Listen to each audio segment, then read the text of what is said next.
మే 20 ఎడారిలో సెలయేర్లు. తండ్రి నాకు అనుగ్రహించిన గిన్నెలోనిది నేను త్రాగకుందునా? యోహాను 18వ అధ్యాయం 11వ వచనం.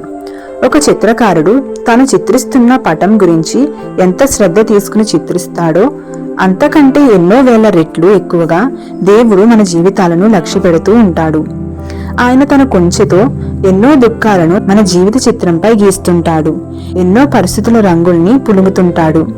ఈ విధంగా తన దృష్టిలో అత్యున్నతమైన అతి మనోహరమైన చిత్రంగా తీర్చిదిద్దుతాడు.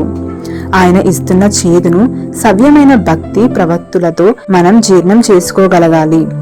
కానీ ఈ పాత్రను మనం పక్కకి నెట్టేసినట్టయితే, ఈ తలంపులను నోరు నొక్కేసి తొక్కిపట్టి ఉంచినట్లయితే మన ఆత్మకు మరెన్నటికీ నయం కాని గొప్ప గాయం అవుతుంది. ఈ చేదును మనకి త్రాగనివ్వడంలో దేవుని ప్రేమ ఎంత అంతులేనిదో ఎవరూ గ్రహించరు.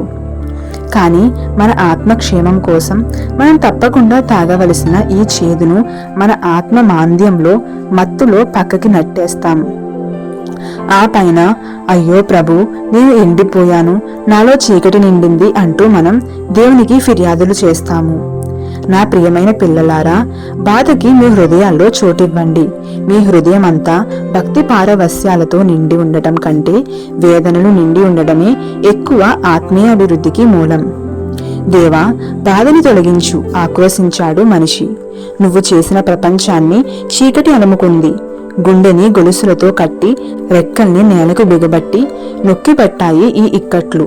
నువ్వు చేసిన ప్రపంచాన్ని బాధల నుండి విడిపించు. బాధను రూపుమాపమంటావా? గంభీరంగా పలికాడు దేవుడు. ఓర్చుకుని శక్తి నొందే అవకాశాన్ని నీ ఆత్మకు లేకుండా చేయమంటావా?